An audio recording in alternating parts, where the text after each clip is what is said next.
आज प्रस्तुत है मास्टर भगवान दास की लिखी हुई कहानी प्लेग की चुड़ैल। गत वर्ष जब प्रयाग में प्लेग घुसा और प्रतिदिन सैकड़ों गरीब और अनेक महाजन, जमींदार, वकील, मुख्तार के घरों के प्राणी मरने लगे तो लोग घर छोड़कर भागने लगे। यहाँ तक कि कई डॉक्टर भी दूसरे शहरों को चले गए। एक मोहल्ले में ठाकुर विभव सिंह नामी एक बड़े जमींदार रहते थे। उन्होंने भी अपने इलाके पर, जो प्रयाग से 5 मील की दूरी पर था, चले जाने की इच्छा की। सिवा उनकी स्त्री और एक 5 वर्ष के बालक के और कोई संबंधी उनके घर में नहीं था। रविवार को प्रातःकाल ही सब लोग इलाके पर चलने की तैयारी करने लगे। जल्दी में उनकी स्त्री ने ठंडे पानी से नहा लिया। बस नहाना था कि ज्वर चढ़ाया। हकीम साहब बुलाए गए और दवा दी गई, पर उससे कुछ लाभ न हुआ। सायंकाल को गले में एक गिल्टी भी निकल आई। तब तो ठाकुर साहब और उनके नौकरों को अत्यंत व्याकुलता हुई। डॉक्टर साहब को बुलाया गया। उन्होंने देखते ही कहा कि प्लेग की बीमारी है, आप लोगों को चाहिए कि ये घर छोड़ दें। ये कहकर वो चले गए। अब ठाकुर साहब बड़े असमंजस में पड़े। ना तो उनसे वहाँ रहते ही बनता था, ना छोड़ के जाते ही बनता था। वो मन में सोचने लगे, यदि यहाँ मेरे ठहरने से बहू जी को कुछ लाभ हो तो मैं अपनी जान भी खतरे में डालूं। परंतु इस बीमारी में दवा कुछ काम ही नहीं करती, फिर मैं यहाँ ठहर कर अपने प्राण क्यों खोऊं। ये सोचकर जब वो चलने के लिए खड़े होते थे, तब वो बालक, जिसका नाम नवल सिंह था, अपनी माता के मुख की ओर देखकर रोने लगता था और वहाँ से जाने से इनकार करता था। ठाकुर साहब भी प्रेम के कारण मूक अवस्था को प्राप्त हो जाते थे और विवश होकर बैठे रहते थे। ठाकुर साहब तो बड़े सहृदय सज्जन पुरुष थे, फिर इस समय उन्होंने ऐसी निष्ठुरता क्यों दिखलाई? इसका कोई कारण अवश्य था, परंतु उन्होंने उस समय उसे किसी को नहीं बतलाया।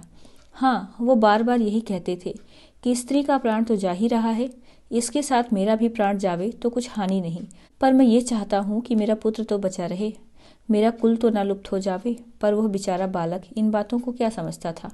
वो तो मातृभक्ति के बंधन में ऐसा बंधा था कि रात भर अपनी माता के पास बैठा रोता रहा।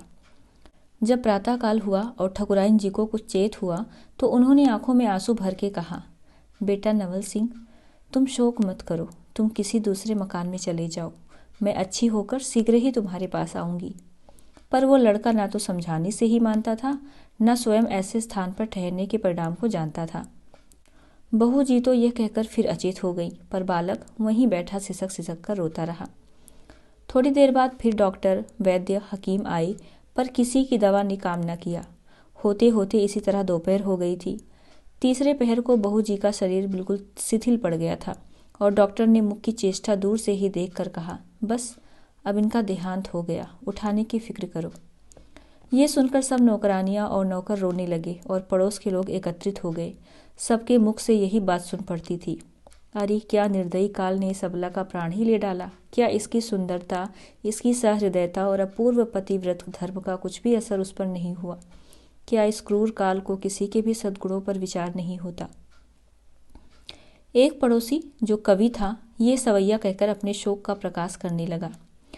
सूर को चूरी करे छिन में, अरु कादर को धर धूर मिलावे, कोविद हूँ को विदारत है, अरु मूरख को रख गाल चबावे।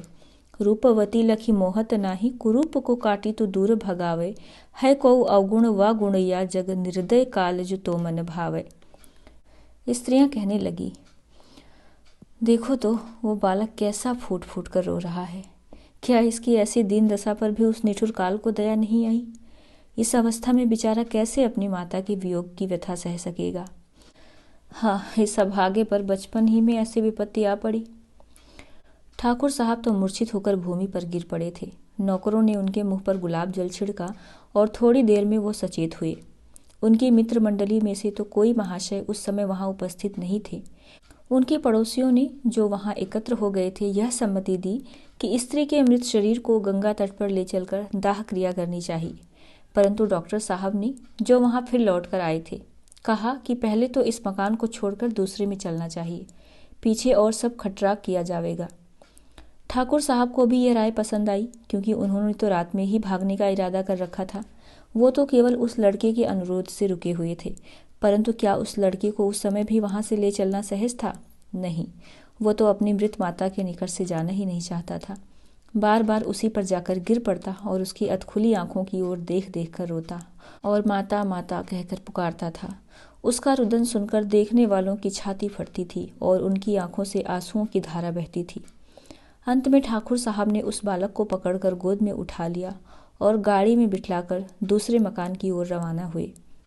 अलबत्ता चलती बार ठाकुर साहब ने स्त्री के मृत शरीर की ओर देखकर कुछ अंग्रेजी में कहा था, जिसका एक शब्द मुझे याद है, फेयरवेल। नौकर सब ठाकुर साहब के साथ ही रवाना हो गए, परंतु इनका एक पुराना नौकर उस मकान की रक्षा के लिए वहीं रह गया। पड़ोसी लोग भी इस दुर्घटना से दुखी होकर अपने घरों को लौट गए, परंतु उनके एक पड़ोसी के हृदय में इन सब बातों का ऐसा असर हुआ कि वो वहीं बैठा रह गया और मन में सोचने लगा कि ऐसी दशा में पड़ोसी का क्या धर्म है। इस देश का यह रिवाज है कि जब तक मोहल्ले में मुर्दा पड़ा रहता है तब तक कोई नहाता खाता नहीं। जब उसकी दाह क्रिया का सब सामान ठीक हो जाता है और लोग उसको वहाँ से उठा ले जाते हैं, तब पड़ोसी लोग अपने अपने दैनिक कार्यों को करने में तत्पर होते हैं। परंतु यहाँ का हाल देखकर वो बहुत विस्मित होता था और सोचता था कि यदि ठाकुर साहब भय के मारे अपने इलाके पर भाग गए तो मृतक की क्या दशा होगी। क्या इस पुण्यवती स्त्री का शरीर ठेले पर लटके जाएगा। उसने उस बुढ़े नौकर के आगे अपनी कल्पनाओं को प्रकाशित किया। उसने उत्तर दिया कि अभी ठाकुर साहब की प्रतीक्षा करनी चाहिए, देखें वो क्या आज्ञा देते हैं। वो पड़ोसी भी यही यथार्थ समझ के चुप हो गया और संसार की असारता और प्राणियों के प्रेम की निर्मूलता पर विचार करने लगा। उस समय उसे नानक जी का यह पद याद आया, सबे कुछ जीवत का व्यवहार, और सूरदास का कुसुमे मीत काको कौन भी स्मरण आया। पर उस समय की प्रतिकूलता देख वह इन पदों को गा न सका, मन ही मन गुनगुनाता रहा। इतने में ही ठाकुर साहब के 2 नौकर वापस आए और उन्होंने बूढ़े नौकर से कहा कि हम लोग पहरे पर मुकर्रर हैं और तुमको ठाकुर साहब ने बुलाया है। वह मत्तन सौदागर के मकान में ठहरे हैं, वहीं तुम जाओ। उस बुढ़े का नाम सत्य सिंह था। जब वह उक्त स्थान पर पहुंचा तो उसने देखा कि ठाकुर साहब के चंद मित्र, जो वकील, महाजन और अमले थे, इकट्ठे हुए हैं और वे सब एक मत होकर यही कह रहे हैं कि आप अपने इलाके पर चले जाइए, दाह क्रिया के झंझट में मत पड़िए।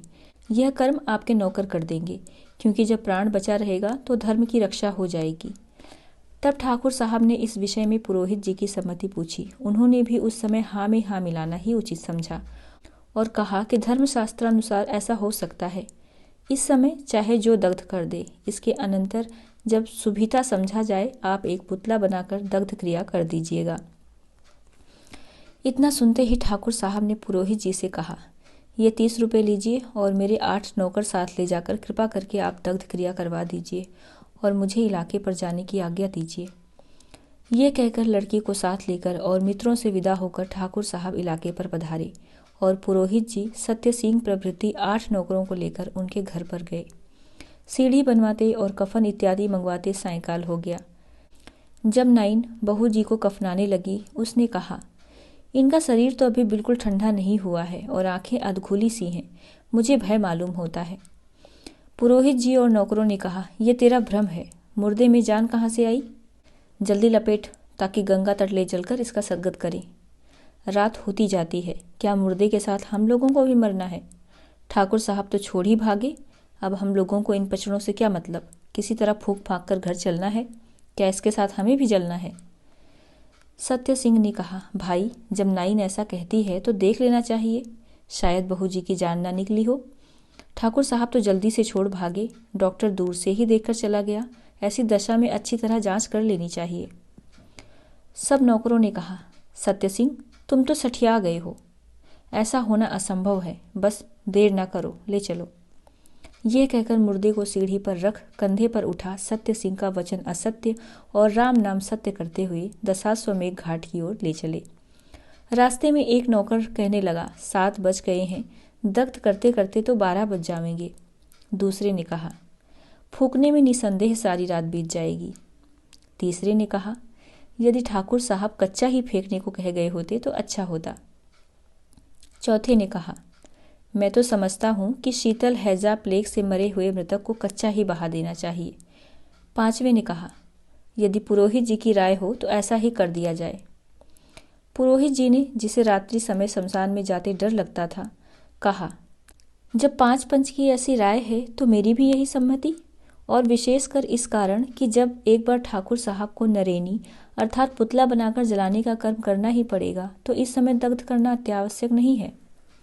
छठे और सातवें ने कहा कि बस चलकर मुर्दे को कच्चा ही फेंक दो, ठाकुर साहब से कह दिया जाएगा कि जला दिया गया। परंतु सत्य सिंह, जो यथा नाम तथा गुण बहुत सच्चा और ईमानदार नौकर था, कहने लगा, मैं ऐसा करना उचित नहीं समझता। मालिक का कहना और मुर्दे की गति करना हमारा धर्म है।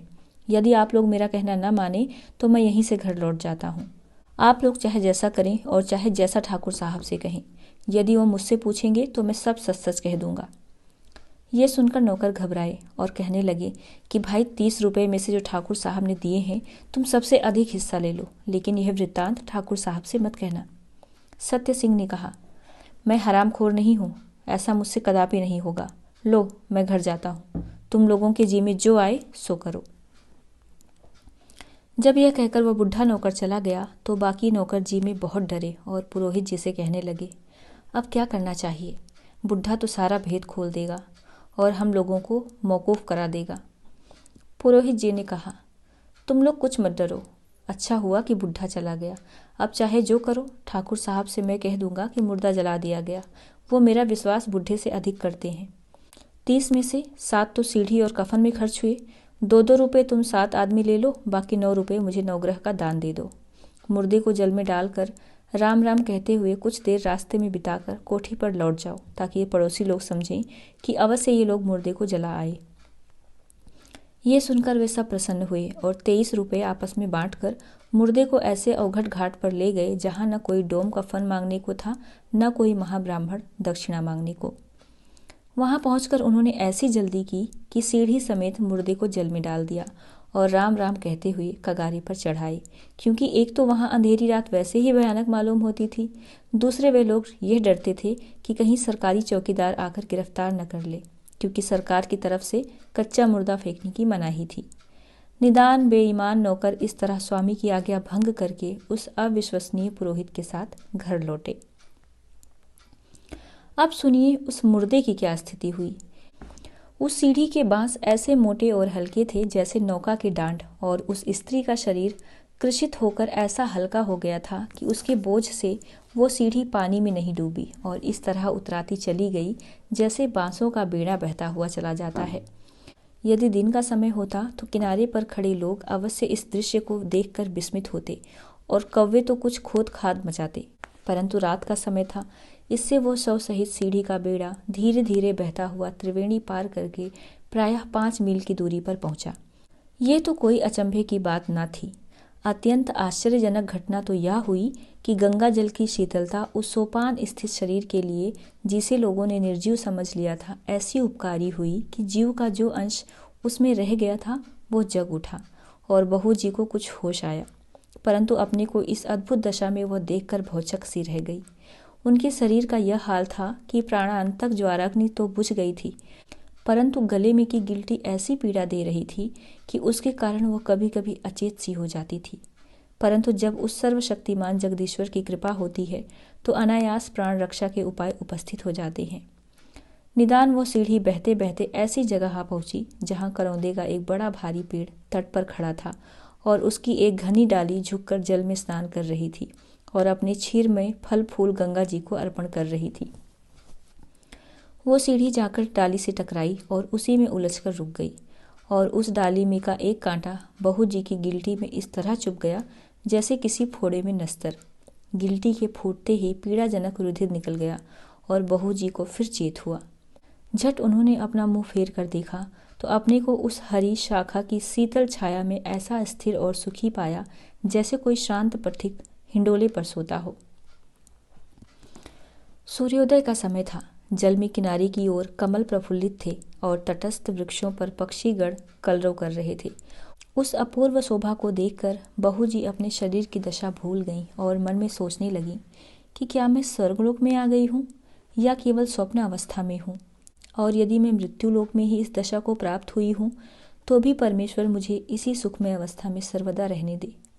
परंतु इस संसार में सुख तो केवल क्षणिक होता है। सुख की तो बौछार नहीं है, दुख का मेह बरसता है।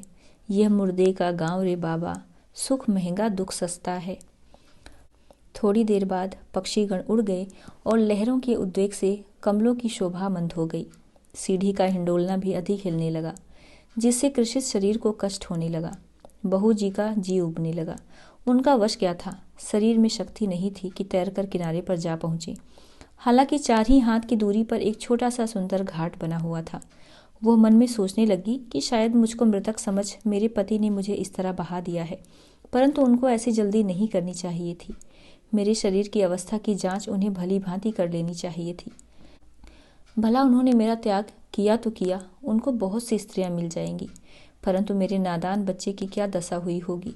अरे, वो मेरे वियोग के दुख को कैसे सह सकता होगा। हाँ, वो कहीं रो रो के मरता होगा। उसको मेरे सदृश माता कहाँ मिल सकती है। विमाता तो उसको और भी दुखदायिनी होगी।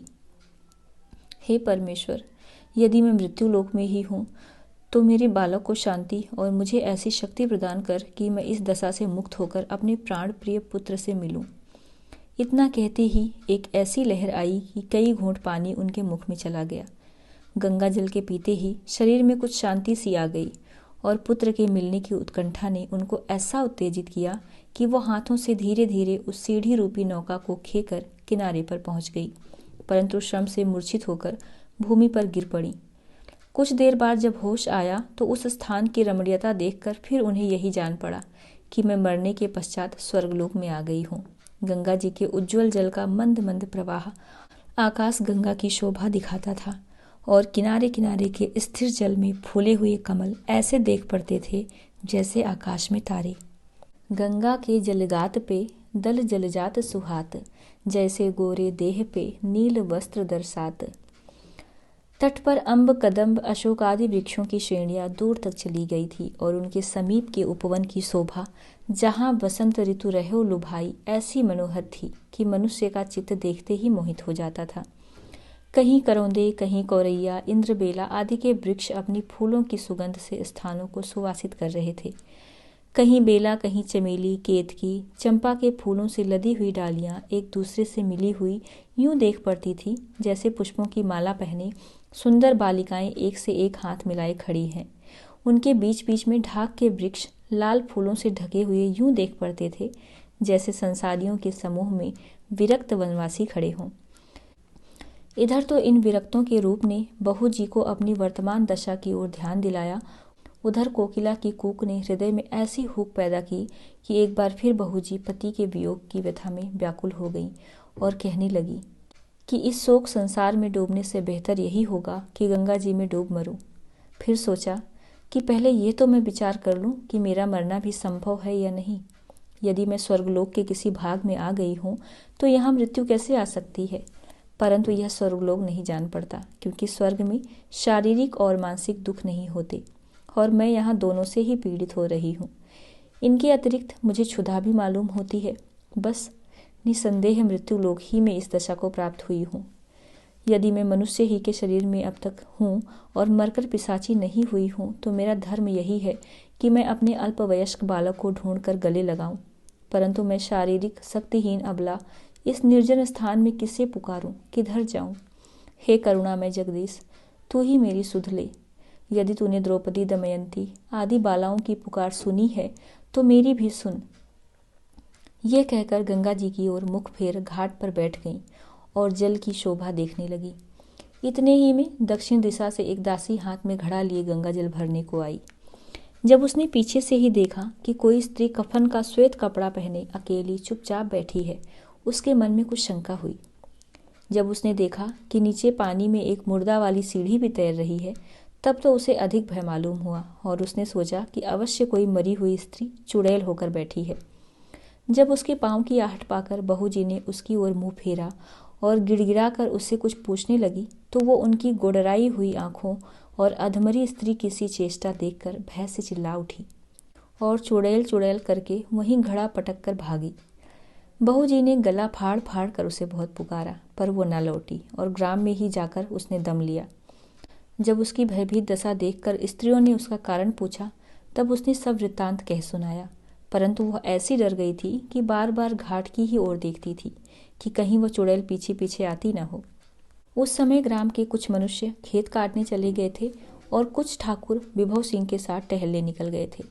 केवल स्त्रियां और लड़के गांव में रह गए थे। उनमें से किसी को यह साहस नहीं होता था कि घाट पर जाकर उस दासी की अपूर्व कथा की जांच करे। चुड़ैल का नाम सुनते ही वे सब ऐसे डर गई कि अपने अपने लड़कों को घर में बंद करने लगी कि कहीं चुड़ैल आकर उन्हें चबा न जाए। उस समय ठाकुर साहब का लड़का नवल सिंह भी अपनी मृत माता का स्मरण कर नेत्रों में आंसू बहाता हुआ इधर उधर घूम रहा था और लड़कों के साथ खेलने की उसे इच्छा न थी। जब एक स्त्री ने उससे कहा कि भैया तुम अपने बंगले में छिप जाओ, नहीं तो वो चुड़ैल आकर तुम्हें पकड़ लेगी, वो आश्चर्यचकित होकर पूछने लगा कि चुड़ैल कैसी होती है? यदि वो यहाँ आवेगी भी तो मुझे क्यों पकड़ेगी? मैंने उसकी कोई हानि नहीं की है। इधर तो ये बातें हो रही थी, उधर बहू जी निराश होकर फिर मन में सोचने लगी कि ये तो निश्चय है कि मैं अभी तक मृत्यु लोक में ही हूँ, पर क्या वास्तव में मेरा पुनर्जन्म हुआ है? क्या मैं सचमुच चुड़ैल हो गई हूँ, जैसा कि यह स्त्री मुझे देखकर कहती हुई भागी है?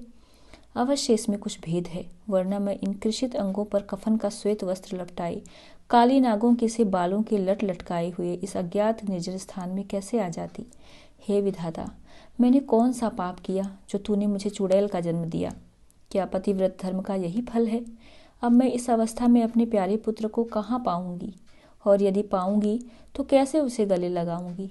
वो तो मेरी डरावनी सूरत देखते ही भागेगा, पर जो हो मैं उसे अवश्य तलाश करूंगी, और यदि वह मुझे सप्रेम नहीं मिलेगा तो उसको भी इसी दशा में परिवर्तित करने की चेष्टा करूंगी। यह सोचकर वो धीरे धीरे उसी ओर चली जिधर वो दासी भागी थी। दुर्बलता के मारे सारा देह कांपता था, पर क्या करे, क्षुधा के मारे रहा नहीं जाता था। निदान खिसकते खिसकते उपवन डाक कर वो वाटिका में पहुंची, जिसमें अमरूद, नारंगी, फालसा, लीची, संतरा इत्यादि के पेड़ लगे हुए थे और क्यारियों में अनेक प्रकार के अंग्रेजी और हिंदुस्तानी फूल फले हुए थे। वाटिका के दक्षिण ओर एक छोटा सा बंगला मालूम होता है, जैसा मेरे इलाके पर के बगीचे में बना हुआ है। क्या मैं ईश्वर की कृपा से अपनी ही वाटिका में तो नहीं आ गई हूँ? अरे, यह पुष्प मंडल भी तो वैसा ही जान पड़ता है जिसमें 3 वर्ष हुए नवल जी को गोद में लेकर खिलाती थी। मैं जब यहाँ आई थी तो गांव की स्त्रियों से सुना था कि निकट ही गंगा जी का घाट है। मैंने ठाकुर साहब से वहाँ स्नान करने की आज्ञा मांगी थी, परंतु उन्होंने नहीं दी। क्या उसी पाप का तो यह फल नहीं कि मैं इस दशा को प्राप्त हुई हूँ? परंतु उसमें मेरा क्या दोष था? स्त्री के लिए तो पति की आज्ञा पालन करना ही परम धर्म है। यह फल मेरे किसी और जन्म के पापों का मालूम होता है। इसी तरह मन में अनेक कल्पनाएं करती हुई बहू जी एक नारंगी के पेड़ के नीचे बैठ गई और लटकी हुई डाल से एक नारंगी तोड़कर अपनी प्रज्वलित क्षुधाग्नि को बुझाना चाहती थी। इतने में नवल सिंह घूमता घूमता उसी स्थान पर आ गया। उसको देखते ही बहू जी की भूख प्यास जाती रही। जैसे मृगी अपने खोए हुए शावक को पाकर उसकी ओर दौड़ती है, वैसे ही बहू जी झपट कर नवल सिंह से लिपट गई और बेटा नवल जी कहकर उसका मुख चूमने लगी। उस समय नवल सिंह की अपूर्व दशा थी। कभी तो बहू जी की डरावनी सूरत देखकर भय से भागना चाहता था, कभी माता के मुख की आकृति स्मरण करके प्रेमाश्रु बहाने लगता था और भोलेपन से पूछता था कि माता, तुम मर के फिर जी उठी हो और चुड़ैल हो गई हो? हम लोग तो तुमको घर ही छोड़ आए थे, तुम अकेली गिरती पड़ती यहाँ कैसे आ गई हो? बहू जी ने कहा, बेटा, मैं नहीं जानती कि मैं इस दशा को कैसे प्राप्त हुई हूँ। यदि मेरा शरीर बदल गया है और मैं चुड़ैल हो गई हूँ तो भी मेरा हृदय पहले का सा है और मैं तुम्हारी ही तलाश में खिसकते खिसकते इधर आई हूँ। इधर तो इस प्रकार का प्रेमालिंगन और प्रश्नोत्तर हो रहा था, उधर ग्राम में स्त्रियों ने दूर से ही इस घटना को देखकर हाहाकार मचाया और कहने लगी, अरे नवल जी को चुड़ैल ने पकड़ लिया, चलियो दौड़ियो बचाइयो। अरे ये क्या अनर्थ हुआ? हम लोग क्या जानती थी कि वो डाइन वाटिका में आ बैठी है, नहीं तो नवल जी को क्यों उधर जाने देती। इसी तरह सब दूर से ही कौवा रोर मचा रही थी, परंतु डर के मारे कोई निकट नहीं जाती थी। इतने में ही विभव सिंह और उनके साथ जो गांव के आदमी टहलने गए थे वापस आ गए। ये कोलाहल देखकर उनको बड़ा आश्चर्य हुआ। उस दासी के मुंह से वृत्तांत सुनकर ठाकुर साहब ने कहा, मुझे प्रेत योनि में विश्वास तो नहीं है, पर ईश्वर की अद्भुत माया है, शायद सच ही हो। यह कहकर और झट से बंगले में से तमंचा लेकर वह उसी नारंगी के पेड़ की ओर झपटे जहां नवल सिंह को चुड़ैल पकड़े हुए थी, और गांव वाले भी लाठी ताने उसी ओर दौड़े। पिता को आते देख लड़के ने चाहा कि अपनी माता के हाथों से अपने को छुड़ाकर और दौड़कर अपने पिता से शुभ संदेश कहे, लेकिन उसकी माता उसे नहीं छोड़ती थी। ठाकुर साहब ने दूर से ही यह हाथापाई देखकर समझा कि शायद चुड़ैल उसे जोर से पकड़े है और ललकार कर कहा, बेटा घबराओ मत, मैं आया। जब पास पहुंचे उन्होंने चाहा कि चुड़ैल को गोली मारकर गिरा दें, पर लड़के ने चिल्ला के कहा, इन्हें मत मारो, मारो मत, माता है माता। ठाकुर साहब को उस घबराहट में लड़के की बात समझ नहीं आई और चूंकि वह पिस्तौल तान चुके थे उन्होंने फायर कर ही दिया। आवाज़ होते ही बहू जी अचेत होकर भूमि पर गिर पड़ी और लड़का चौंक कर जमीन पर बैठ गया। ठाकुर साहब ने उसे गोद में उठा लिया और कहा, बेटा डरो मत, अब तुम बच गए। बताओ तो ये कौन है? क्या वास्तव में चुड़ैल है? बहू जी को अचेत देखकर वो आदमी चिल्लाकर कहने लगे, चुड़ैल मर गई, चुड़ैल मर गई। ये सुनकर स्त्रियां भी समीप आईं और चारों ओर खड़ी होकर देखने लगी। उनमें से वो दासी बोली, यही दुष्टिन चुड़ैल है जो घाट पर बैठी थी और यहाँ आकर नवल जी को निगलना चाहती थी। दूसरी स्त्रियां कहने लगी, हमने तो सुना था कि डायनों और चुड़ैलों के बड़े बड़े दांत और नख होते हैं, इसके तो वैसे नहीं हैं। ये निगोड़ी किस प्रकार की चुड़ैल है? एक ने कहा, ये डायन की बच्ची है, बढ़ने पर इसके भी दांत बड़े होते। इधर तो ये ठिठोलियां हो रही थी। उधर जब नवल सिंह को निश्चय हुआ कि माता गोली की चोट से मर गई तो वो शोक के मारे अचेत हो गया। अब सब लोग भयातुर होकर उसकी ओर देखने लगे। कोई कहता था कि यह पिस्तौल की आवाज़ से डर गया है, कोई कहता था कि इसे चुड़ैल लग गई है। निदान जब वो कुछ होश में आया तो रो रो के कहने लगा, ये तो मेरी माता है, मैंने तो मना किया था, आपने इन्हें गोली से क्यों मारा? ठाकुर साहब ने कहा, तुम्हारी माता तो मर गई और पुरोहित जी की चिट्ठी कल रात ही को आ गई कि उनको गंगा के तट पर ले जाकर जला दिया। ये चुड़ैल तुम्हारी माता कैसे हो सकती है? लड़के ने कहा, आप समीप जाकर पहचानिए तो कि ये कौन है। ठाकुर साहब ने निकट ध्यान से देखा। जब छाती पर से कपड़ा हटाकर देखा तो मुख की आकृति उनकी स्त्री ही की सी दिख पड़ी और मस्तक पर मस्सा भी वैसा ही। हृदय पर 2 तिल भी वैसे ही देख पड़े जैसे बहू जी के थे। तब तो ठाकुर साहब बड़े विस्मित हुए और कहने लगे, क्या आश्चर्य है, ये तो मेरी प्रिय पत्नी ही मालूम होती है।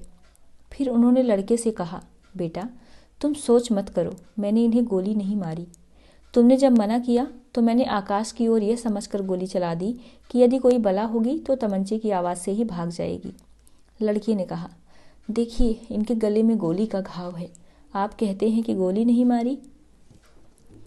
ठाकुर साहब ने कहा, यह तो गिल्टी का घाव है, मेरी गोली तो आकाश में तारा हो गई।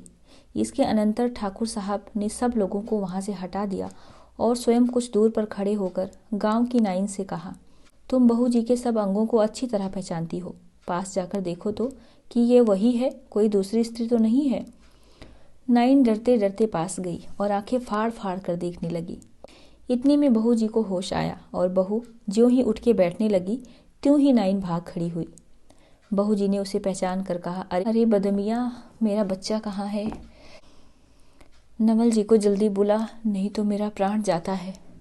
ठाकुर साहब तो मेरे प्राण ही के भूखे हैं। प्रयाग जी में मुझे बीमार छोड़कर भाग आए, जब मैं किसी तरह यहाँ आई तो मुझ पर गोली चलाई।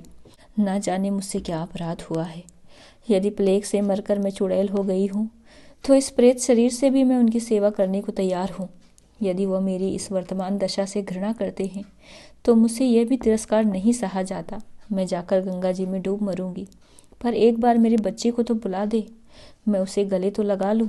अरे उसे छोड़कर मुझसे कैसे जिया जाएगा। हे परमेश्वर, तू यही मेरा प्राण ले ले। ये कहकर वह उच्च स्वर में रोने लगी। ठाकुर साहब से ये सच्चे प्रेम से भरे हुए वियोग के वचन नहीं सहे गए। उनका हृदय गदगद हो गया, रोमांच हो आया और आंखों से आंसू गिरने लगे।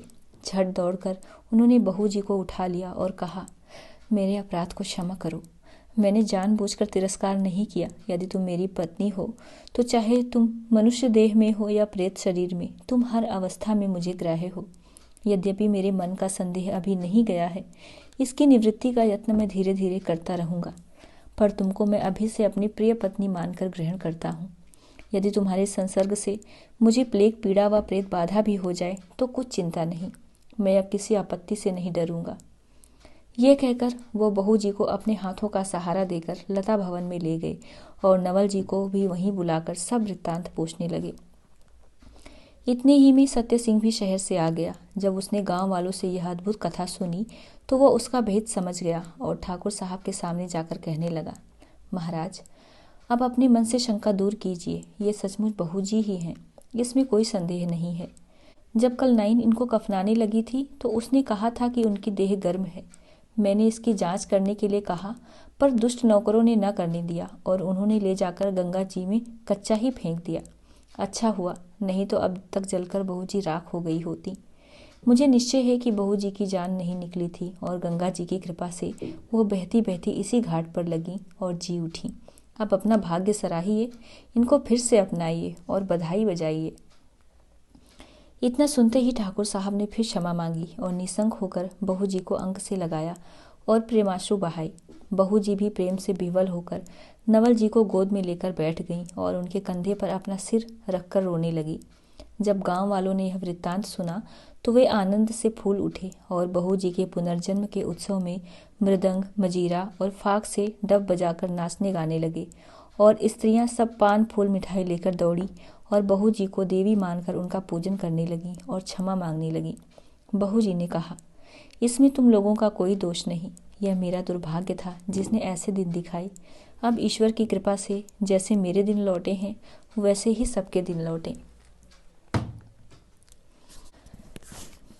तो ये थी कहानी प्लेग की चुड़ैल, जिसको लिखा था मास्टर भगवान दास ने। उम्मीद है आप लोगों ने कहानी पूरी सुनी होगी और आप लोगों को कहानी बहुत ही पसंद आई होगी। तो इस तरह की और भी कहानियाँ सुनने के लिए आप चैनल को सब्सक्राइब करें और साथ में बेल आइकन ज़रूर प्रेस करें ताकि आने वाली वीडियोज़ की नोटिफिकेशन आपको मिलती रहे। बहुत बहुत धन्यवाद।